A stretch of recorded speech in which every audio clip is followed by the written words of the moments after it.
দুনিয়ার বুকে কত মায়েরা ভিক্ষা করে, কত মায়েরা লোকের বাড়ি কাজ করে, কত মায়েরা আলাদা খায়। আল্লাহ পাক আল্লাহ তাআলা কোরআন শরীফের মধ্যে বলেন, বিসমিল্লাহির রহমানির রহিম, ওয়াকাদা রাব্বুকা আল্লা তা'বুদু ইল্লা ইয়াহু ওয়া বিল ওয়ালিদাইনি ইহসানা। আমি আল্লাহ আমার ইবাদত বান্দেগি করার পর দ্বিতীয় নম্বর ইবাদত হলো তোর বাপ মায়ের প্রতি ইহসান করা, বাপ মাকে ভক্তি করা, মোহাব্বত করা, ভালোবাসা। আজকে সেই বাপ মা আলাদা খায়। বুড়িমা যারা শুনেছেন, আমি বুড়িমাতে বলেছিলাম মায়ের বুকের খাঁচায় লাথি মেরে সন্তান বাড়ি থেকে তাড়িয়ে দেয়।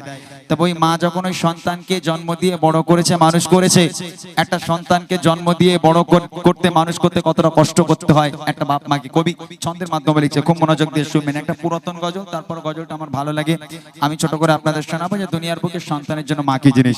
কবি ছন্দের মাধ্যমে লিখছে, মনোযোগ দিয়ে শুনবেন। আধারে রাতের চাঁদ যে তুমি তুমি ভোরের আলো,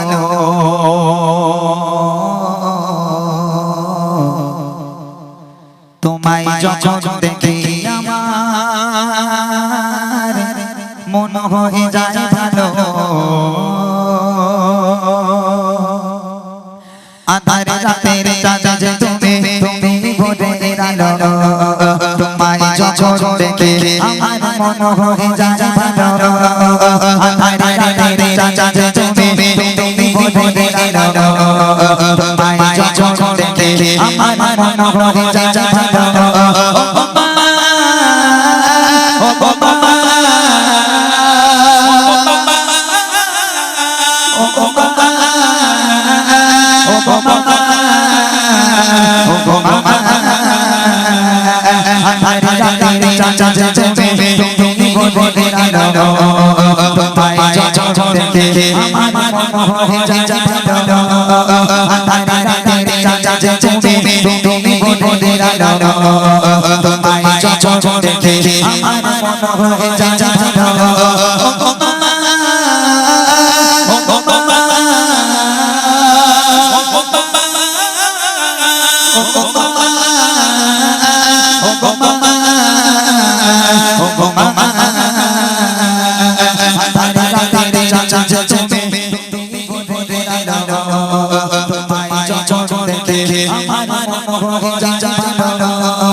অনেকগুলো মায়ের আপনারা বসে আছেন।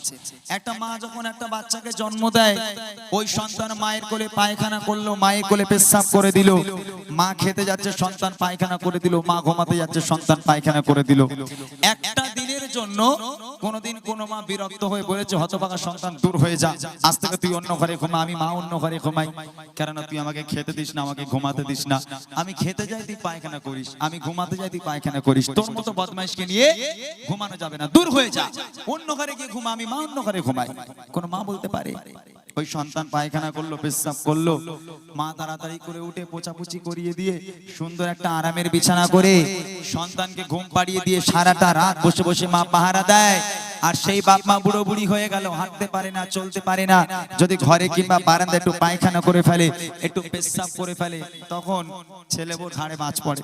আপনারা রাগ করবেন না, যেন পুটুরিয়ার মানুষ খুব ভালো, পুটুরিয়ার ভাবিরা মায়েরা খুব ভালো। তবে আমাদের ওইদিকে আছে, স্বামী বাড়িতে না আসতে আসতে বলবো, এই দেখো তোমার মা ঘরে বসে বসে হাঁকবে, আমি পরিষ্কার করবো, ও হবে না। আমার বাপের বাড়ি একটা কুটনের দুটো করিনি, তোমার মায়ের পায়খানা পরিষ্কার করবো, ও বুড়ো বুড়ির ঘর থেকে বের কর, ঘর নোংরা করে। হতভাগা সন্তান, সে জানে যদি বউয়ের কথা না শুনে খাওয়া পাবো না, এখনকার জামানায়, তাই না? তো সন্তান কি করলো, বাইরে ছোট্ট জায়গা ছিল, একটা তিরপল বা একটা টিন দিয়ে চাল তৈরি করে দিল, একটা তক্তপোষ ঢুকিয়ে দিল, বাপ মা ওর মধ্যে পচে মরুক। আল্লাহ পাক বলে, ওয়াকাদা রাব্বুকা আল্লা তা'বুদু ইল্লা ইয়াহু ওয়া বিল ওয়ালিদাইনি ইহসানা। আমি আল্লাহ আমার ইবাদত বান্দেগি করার পর দ্বিতীয় নম্বর ইবাদত তোর বাপ মায়ের প্রতি ইহসান করা, ভক্তি করা, মোহাব্বত করা। সেই বাপ মাকে আজ আমরা অবহেলা করি। কবি লিখে দেখেন, যা যা মামা কপি তোমার, যা যা মামা কপি তোমার, খেলে ভালো আদর রে জো জো রে খোকা শাশা, আদর রে জো জো রে খোকা শাশা, যা যা মামা কপি তোমার, যা যা মামা কপি তোমার, খেলে ভালো আদর রে জো জো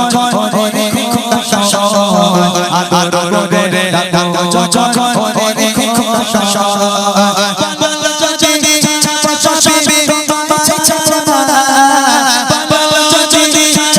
সবে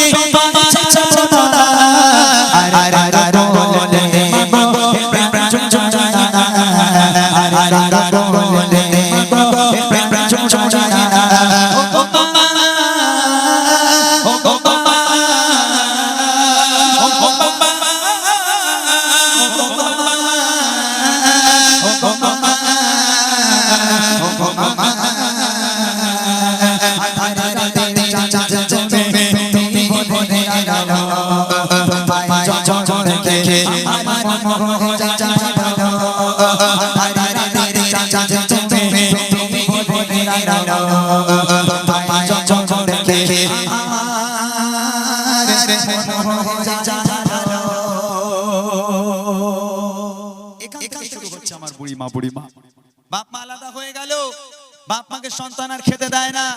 এখন বাপ মা আলাদা খায়, ছেলে আলাদা খায়। এখন বড় ঘরে দামি ঘরে মাকে আর উঠতে দেওয়া যায় না, যেহেতু মা বুড়ি হয়ে গেছে। ওই মা ঘর নোংরা করে, পায়খানা করে, পেশাব করে, ওই জন্য দামি ঘরে মাকে আর উঠতে দেওয়া যায় না। এখন মা আলাদা খায় আর ছেলে আলাদা খায়। এই দেখেন, এই যতদিন 4G ছিল ততদিন দুনিয়া ভালো ছিল, তাই না? আমরা সারা জীবন শুনে এসেছি যে মায়ের পায়ের তলায় নাকি সন্তানের জান্নাত। আচ্ছা, ও জান্নাত এখন আর আছে বলে মনে হয়? মায়ের পায়ের তলায় জান্নাত আছে বলে আমাদের মনে হয়?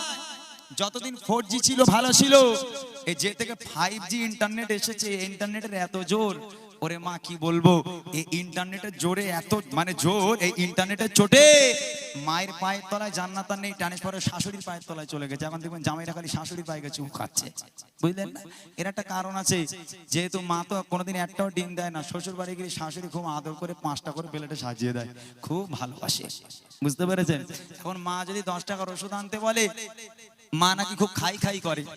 ছেলে বলে, মা তোমার সামনে দেখা হয়, তুমি শুধু বলো এটা এনে দে বেটা, ওটা এনে দে, তোমার জন্য এত টাকা পাবো কোথায়?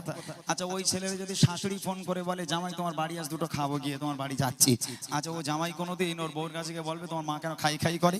ও বলবে না, বউর কাছে বলবে দেখো তোমার মা আসছে, কি খেতে ভালোবাসো, গরুর গোশ না মুরগির গোশ? বলে আমার মা দুটোই খায়, খুব ভালোবাসে। বাপ রে বাপ, বলে সাথে ইলিশ মাছটা না আনলি হয়? শাশুড়ি বলে কথা, হায় হায় হায়। যার বাড়িতে বাপ মা আছে তার বাড়িতে বরকত আছে। যার বাড়িতে বাপ মা নেই, লক্ষ লক্ষ টাকা ইনকাম করে আনলেও তোমার ঘরে কোনোদিন আল্লাহর রহমত হবে না, আল্লাহর বরকত হবে না। তোমার বাপ মা তোমার জন্য রহমত, তোমার বাপ মা তোমার জন্য বরকত। শেষ কথা কবি লিখে দেখেন, তোমার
আমি এখানে আসার পর থেকে একটা মূল গজল শোনাতে পারলাম না, যেহেতু আজকের মাহফিলটাই আমার পছন্দ হয়নি।